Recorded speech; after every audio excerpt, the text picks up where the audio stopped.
All right, hi everyone, and thank you for coming today. This is another one of our Hobby Memorial Library events, and we are pleased to have Dr. Daniel Karppi today for our Constitution Day, and he is going to give you guys some really great information about architecture on top of Constitution Day. So we're really excited to see all the different unique views on it. So let's give him a great big hand.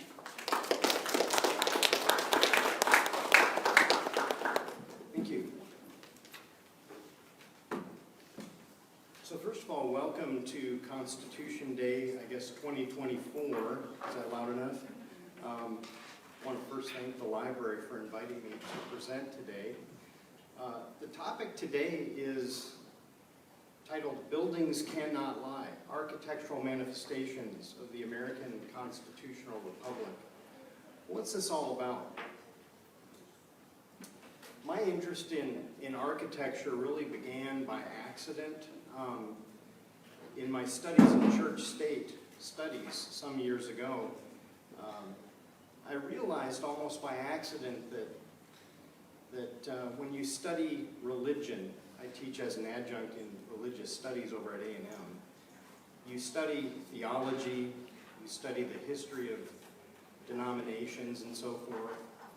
And it occurred to me almost by accident that I realized that church buildings, the buildings themselves, tell us a lot about the religious commitments of the people who built and occupy them. In other words, as an example, it's quite easy to walk into, say, a Catholic church and to very easily distinguish it from, for example, say a Baptist church. Without knowing much about those two traditions, the buildings actually are a reflection of the theological commitments that those churches profess. And so I sort of came to this accidentally. And over the years I've continued to sort of read and study. I sort of describe myself as a student of architecture, by no means an expert. With that in mind, you know, for history, I teach history here. Why does architecture matter? Academics is the search for truth. The question is, in any discipline, history, government, psychology, science, number one, what is true? And number two, how do we know that it's true? And so, architecture matters to the study of history and perhaps political science because it is evidence of certain truths if you know the language, if you know essentially what you're looking at. So with that in mind, the title of this article this presentation comes from John Glowog, the noted architectural historian, who in 1975 wrote his now relatively famous book, The Architectural Interpretation of History. And the opening sentence of that book is, "Buildings cannot lie. They tell the truth, directly or by implication, about those who made and used them, and provide veracious records of the character and quality of past and present civilizations." And when I read that, I thought, could it really be that powerful? Historians try to answer the question about the past, as Rod Bennett once said in his book, you know, did it really happen that way? That's the endeavor of the study of history. Did it really happen that way? And so Glowog was essentially saying that when you search for evidence, buildings, architecture should be considered, along with the written word, along with literary sources, as valid historical evidence. This sentiment is echoed by others in architecture. The Syrian architect Marwa al-Sabani, who wrote a book called The Battle for Home, which was a description of the role architecture did play and can play in both the Syrian civil war in 2011 and also the future of Syria. And she echoed Gloag's statements. She wrote, "It is only through architecture that we see the point of view that is no one's in particular and everyone's in general. Buildings do not lie to us." Paul Goldberger wrote a book to address the question directly. In his book, Why Architecture Matters, he said something that I think many in academics can appreciate, particularly the study of history, when we search out and evaluate source material. He said it this way: "The people can mislead you more easily than their architecture can." Which, as I read it, I thought, well, that's the nicest way to call people liars that I've ever read. He's essentially saying, again, speaking to historians, we have a very literary tradition where we examine documents, the written word, source material of that sort. And we have to ask the question, even if we know we have a valid document, an original source, it's known to be an actual source, not a forgery. How do we know that the person who wrote, say, a letter to someone was actually telling the truth? And so Paul Goldberger says, well, you can't trust it, but you can, he argued, you can trust the buildings that they build to tell a truthful story. So that leads us to Constitution Day. What has this got anything to do with the Constitution? Well, a couple of things. We're going to look primarily today at the nation's capital, Washington, D.C., with a few exceptions.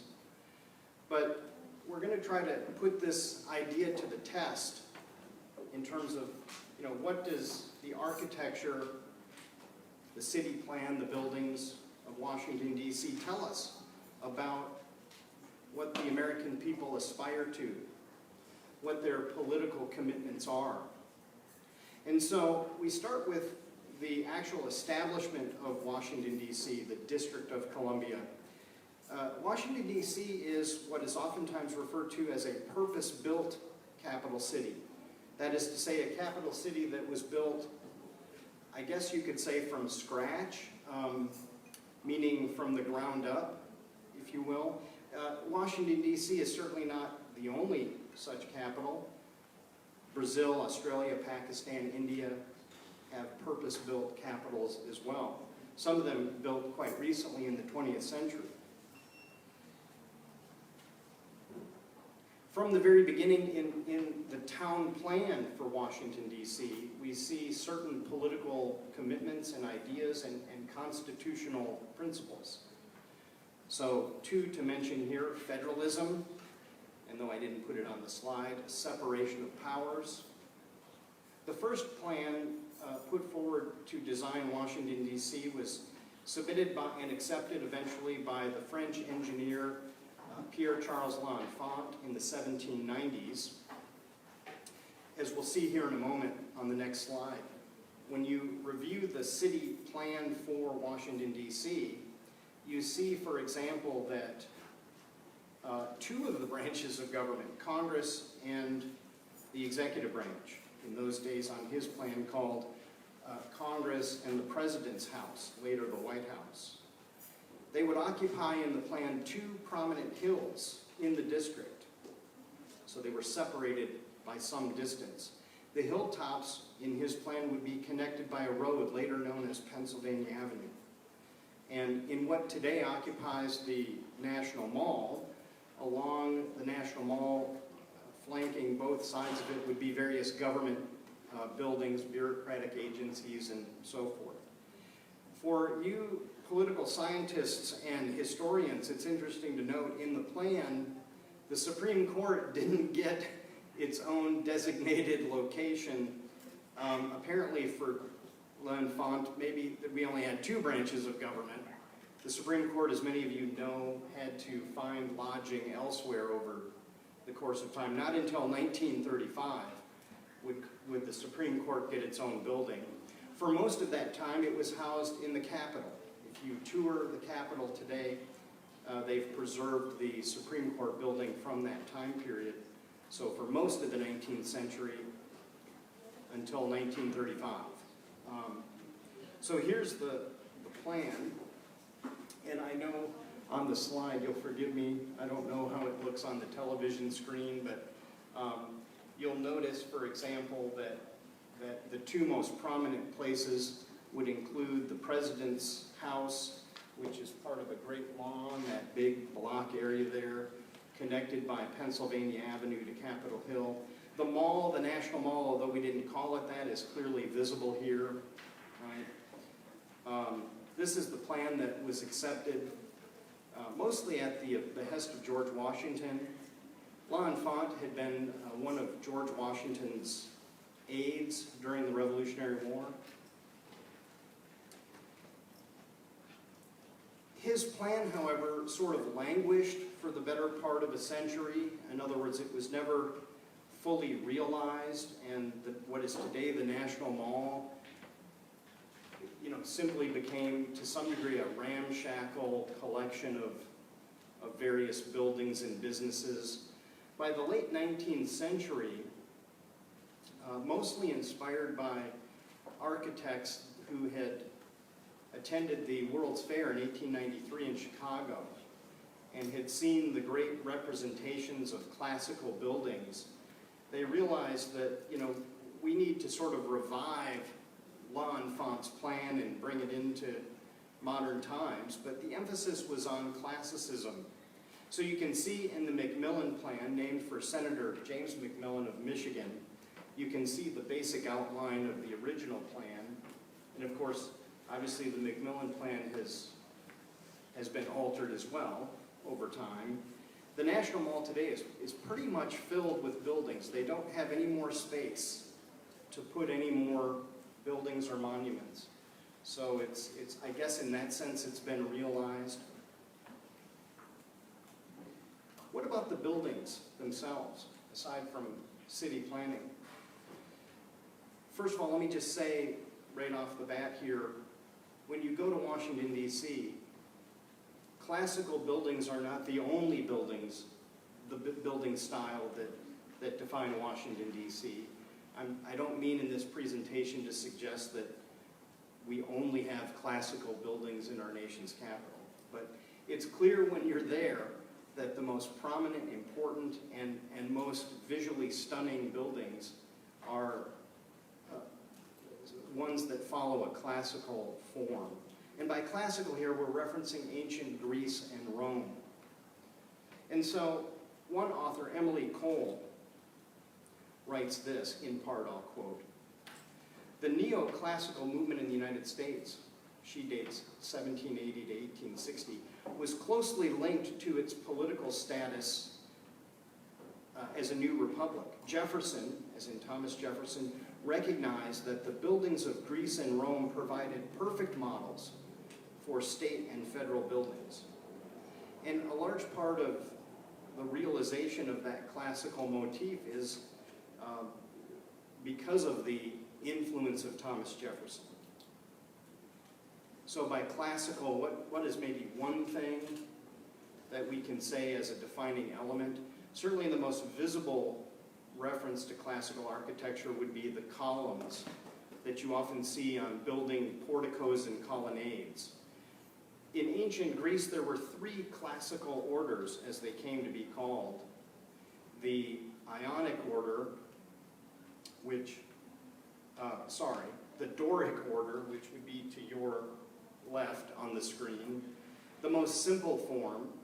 Doric columns, though you can't see it here, were always created with a simple capital, that's the top, and no base, so they just kind of sit, without a base at the bottom. The next order, of course, is the Doric order, which is defined by its capital that has what I think are called volutes, but sometimes they're referred to as scrolls. And then, of course, the most visually kind of noticeable and stunning is the Corinthian order, which would be to your right on the screen, which is basically, as legend has it, a representation of a basket that had become overgrown with various plants, so sticking out of the wicker, the wires. So we see these all over the city, inside and outside of buildings. For example, we see here something that's rather unique. The American architects added to the classical order. They created what some call American classical orders, particularly with the Corinthian column. The two orders that are often referenced are the tobacco capitals and the corn capitals. Pictured here to the right on the screen are tobacco capitals. So it's clearly a Corinthian column. That's a reference to ancient Greece and Rome. But instead of Mediterranean plants overgrowing the basket, you have tobacco leaves, right? I couldn't find a very good representation of the corn capital, but basically they have corn cobs at the top instead of leafy plants. These particular columns here are in the house wing of the Capitol and were designed by Benjamin Henry Latrobe. This is the one building that sort of takes us out of Washington, D.C. I reference it because of its connection to Thomas Jefferson and his influence over American classical architecture. That is the Virginia State Capitol. When the state of Virginia decided to move its capital from Williamsburg to Richmond, of course, new government buildings needed to be designed and built. Thomas Jefferson, along with one of his associate consulting architects, if you will, a man by the name of Clairezot, designed this particular building, the Virginia State Capitol. It's described as a style known as Palladian. That style comes from the Italian architect Andrea Palladio from the 16th century. In the 16th century in Italy, the Catholic Counter-Reformation, meaning the response to the Protestant Reformation, was in full swing. And many architects in Italy saw classical Greek and Roman architecture as a way to restore order to what, for them, appeared to be rather chaotic. And so that style of architecture becomes known as Palladian. Palladio was someone who tried to enforce or develop and enforce a very rigid sort of classical language on architects, a set of rules that were not to be broken if you were an architect. Of course, then everybody proceeded to break them, but you know, that's why his architecture is sometimes referred to, but it's a classical style architecture. And this is the stunning part. Architectural historian Mark Galertner writes, speaking of this building, this was the first time since antiquity that a pure temple form housed a fully functioning building. And you can see here on the image, I know some of the images are kind of small, but you can see the Ionic columns with the scrolls at the top. The other noticeable element is a pediment, the triangular shape at the top. In Greece in particular, in reference to the mathematician Pythagoras, the Greeks sought mathematical exacting proportions, and they did so because they believed them to be beautiful, number one, but also just something that represented how the universe is supposed to work, I guess, to try to find the words. Pediments here can either be blank, I don't know if that's the right word, but this, of course, is blank, or they can have statues embedded in them, as we'll see when we look at the Supreme Court building here in a minute. So it's a design choice. The White House porticos have blank pediments as well. In any event, Virginia State Capitol. One of the things about studying architecture is that buildings evolve over time. It's hard to pin down a style, particularly a building that's over a couple of hundred years old, because when you look, for example, at the United States Capitol, notice the number of different architects over time. You know, there's a whole list of them, not to mention the fact that this building and the White House were also burned in the War of 1812 and had to be largely rebuilt.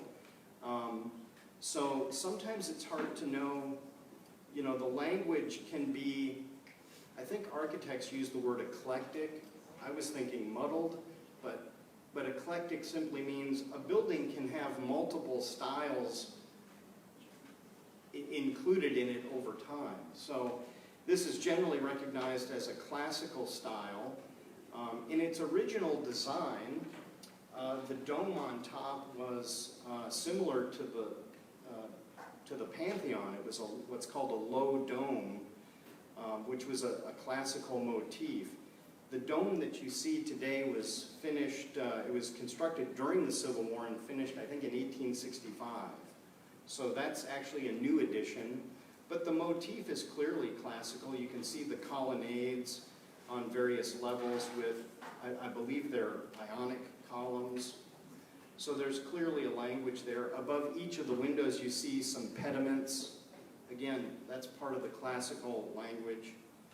But it can be hard to pin down a style when there's 5 or 6 different architects. And by the way, the United States government does still employ what is called an architect of the Capitol.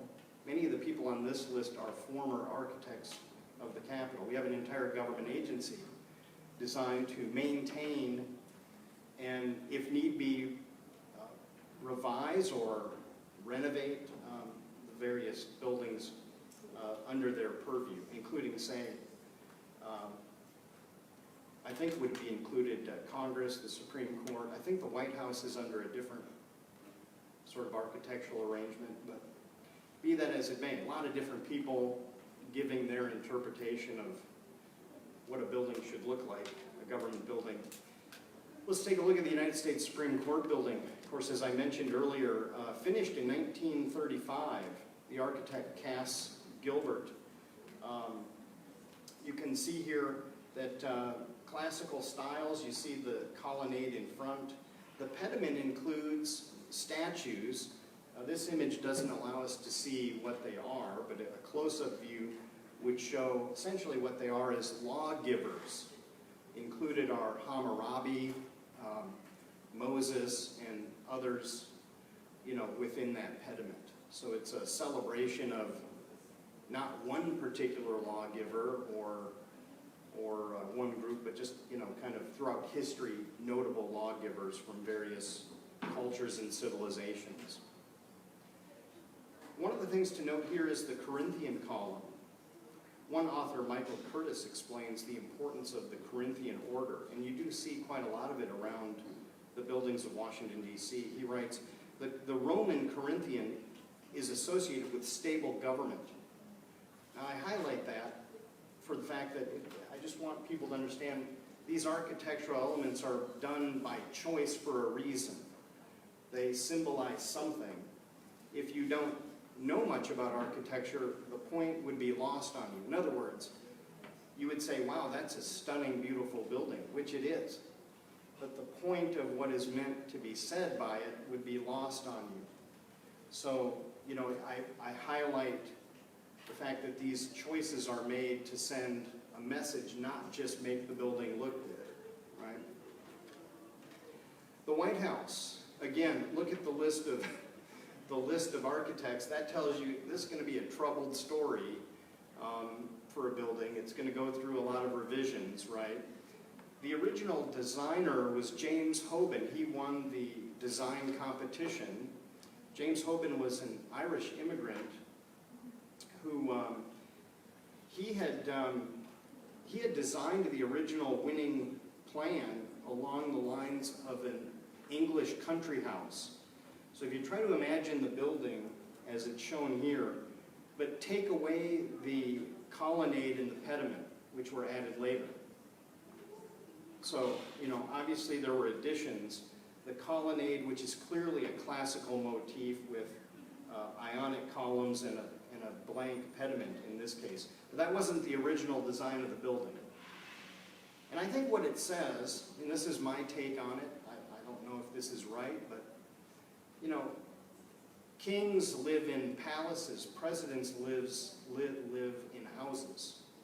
So it's not Buckingham Palace, it's the White House.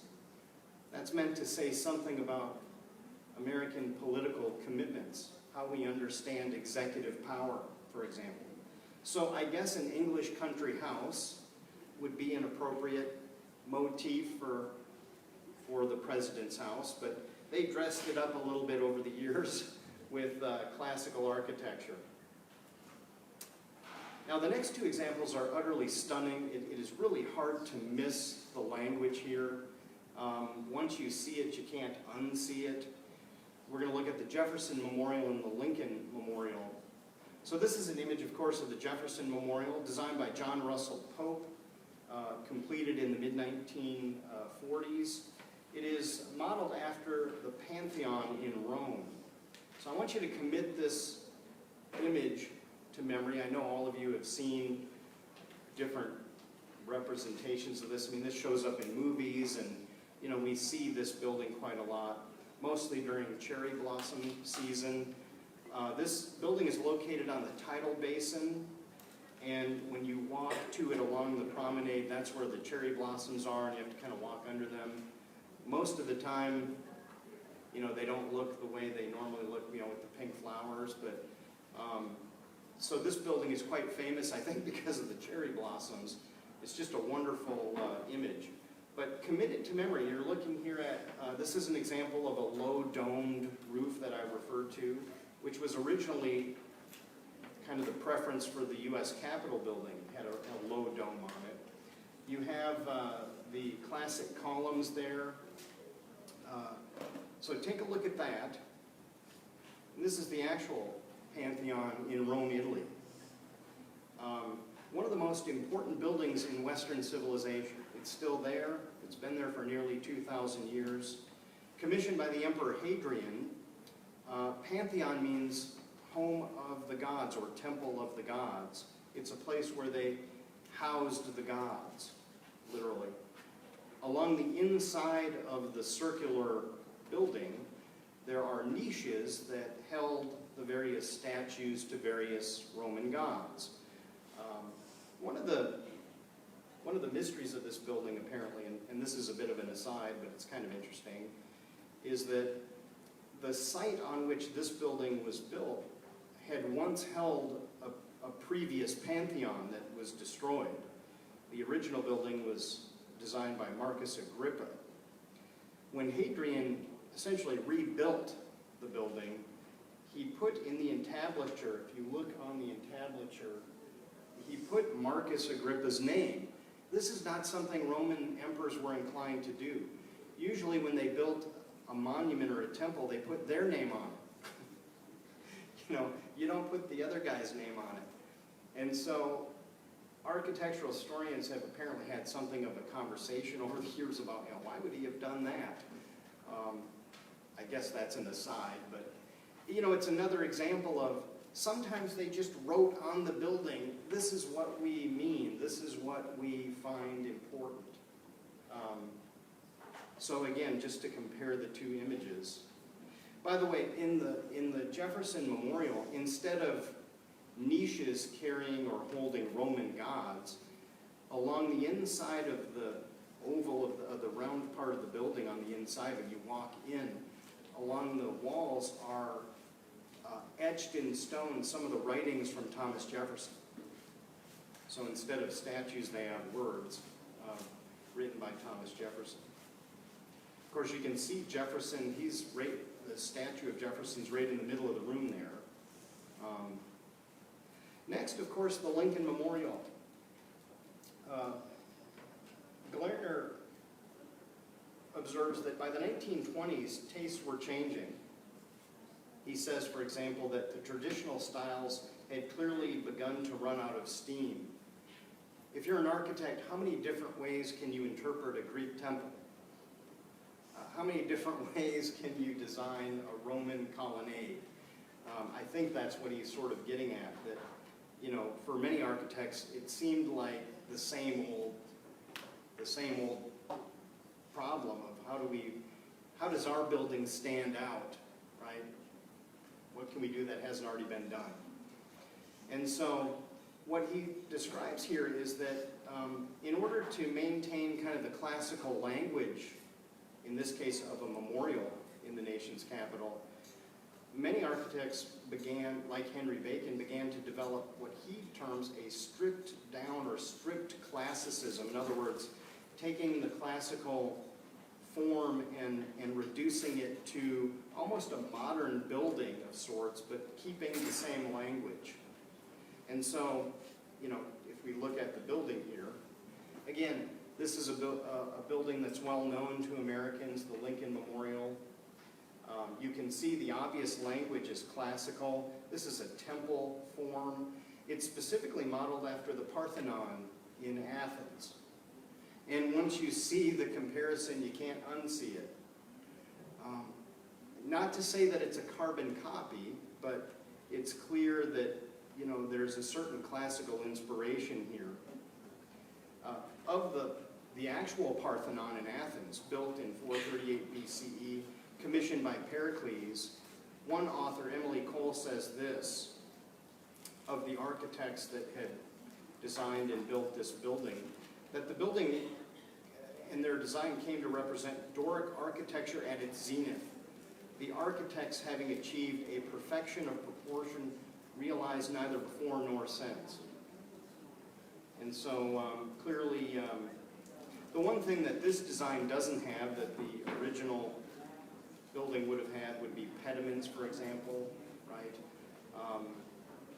And so what we have here is a language, and I want you to think of architecture as a language in the sense that if you're a person who speaks English as your native language, you know that when you travel around the world, other people who also speak English sometimes speak with a different accent or dialect.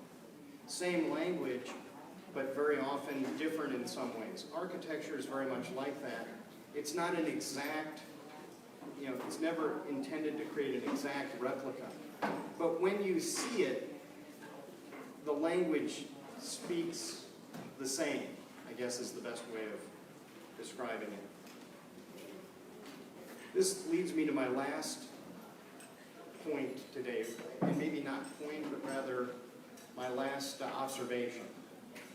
One of the things about architecture is it's an art form that, in order to build a building, an architect can't just design the building that he or she wants, right? You have to build the building that the person who commissioned it wants you to build. You have to build it based on the amount of money they give you. I mean, there are limits, right? So the end product of a building is very often defined by multiple people, right? So the question here is this: should there be certain principles guiding federal architecture? So buildings that are government buildings for the federal government. This question was directly asked in 1962 and presented as a report to the president. The section entitled Guiding Principles for Federal Architecture was written by Daniel Patrick Moynihan, who would become the future senator from New York. And he wrote that section, and essentially in that section he made 3 recommendations.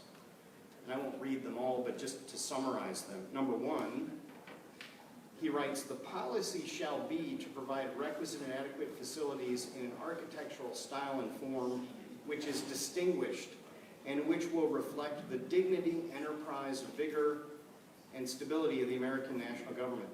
Washington, D.C. is a capital built with monumental buildings. If you go there and walk around, you can't avoid that reality. Federal buildings built in every other city in America are a lot less monumental. And it's because the Capitol was meant to say to the world, the United States exists, it's permanent. A republic is not a flash in the pan historical anomaly. You communicate that to the rest of the world with monumental architecture. We're not going anywhere, right? So it should reflect that. Number 2, this is the most important.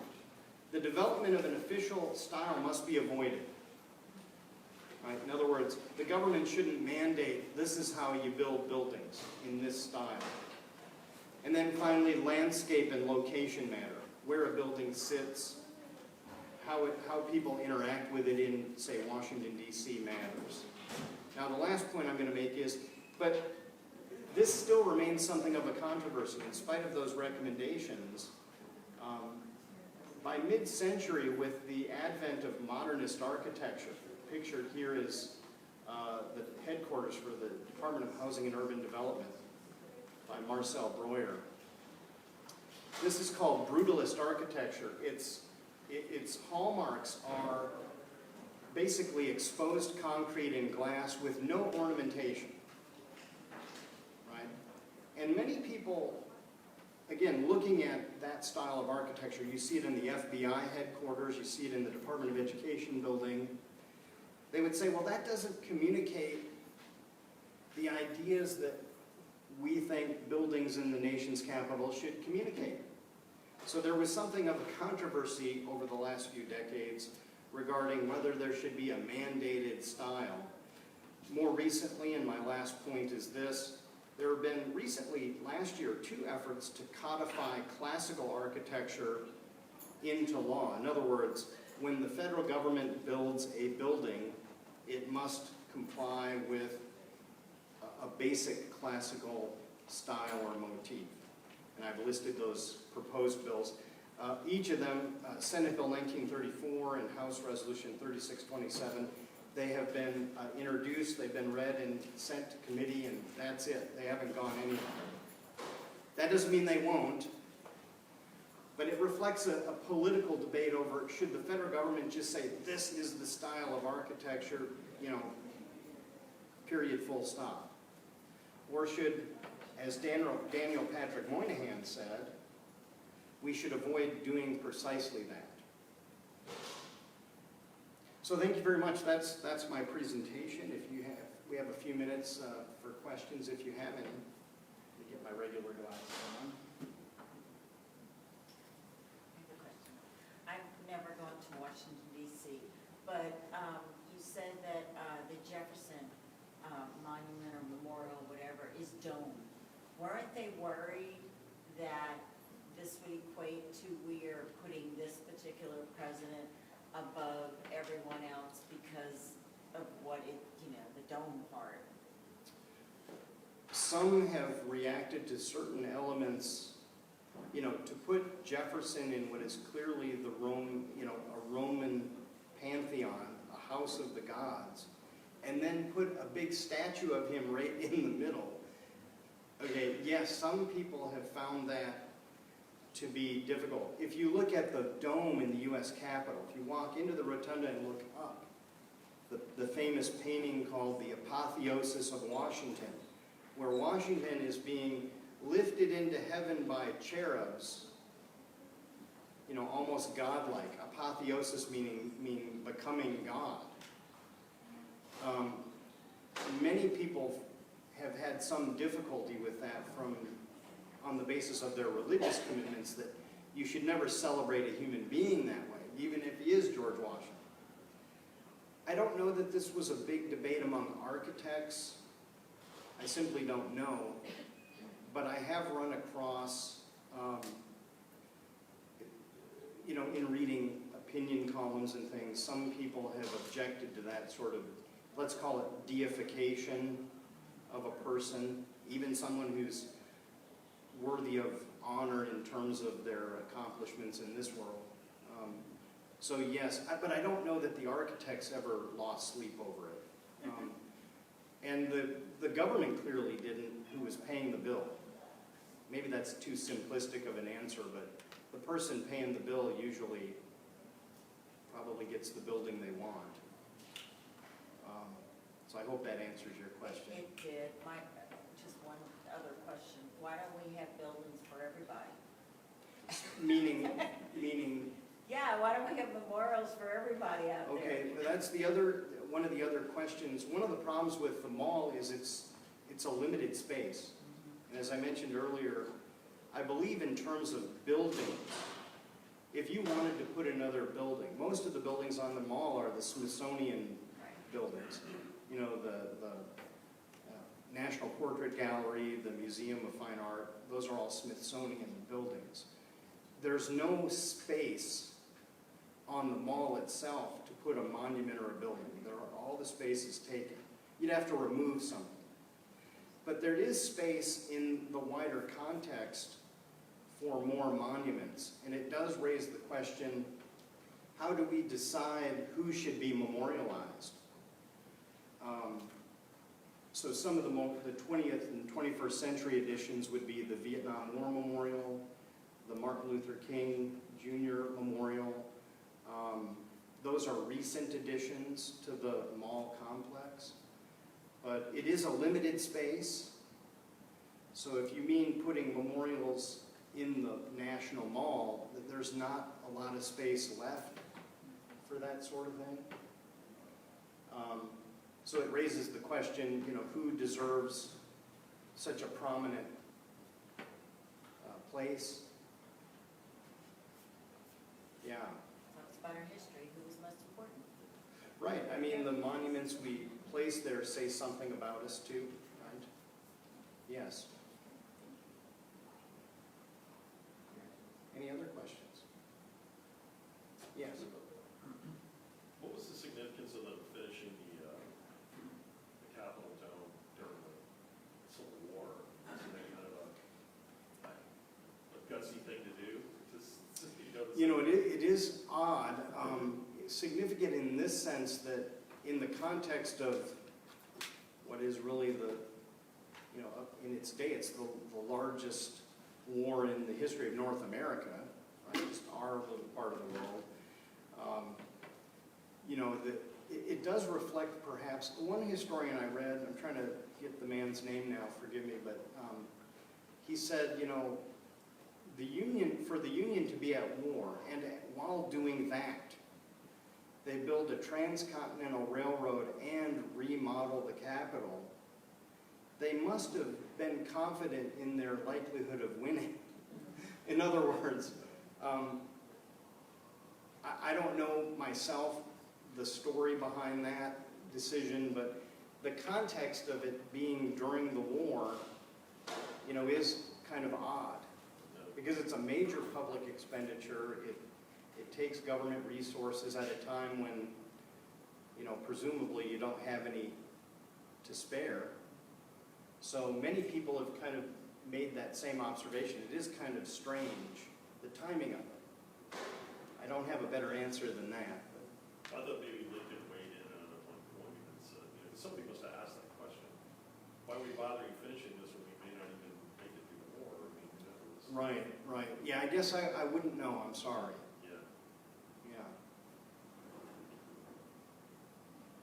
Very good. Any other questions? Well, thank you so much for coming. I'll be here for the next little while if you have any other questions, but thank you again. You guys all signed in if you were here to get credit. So thank you very much. And for our online, we'll post a registration link if you watch this video. We'll go ahead and let you guys register that way. All right, thank you so much.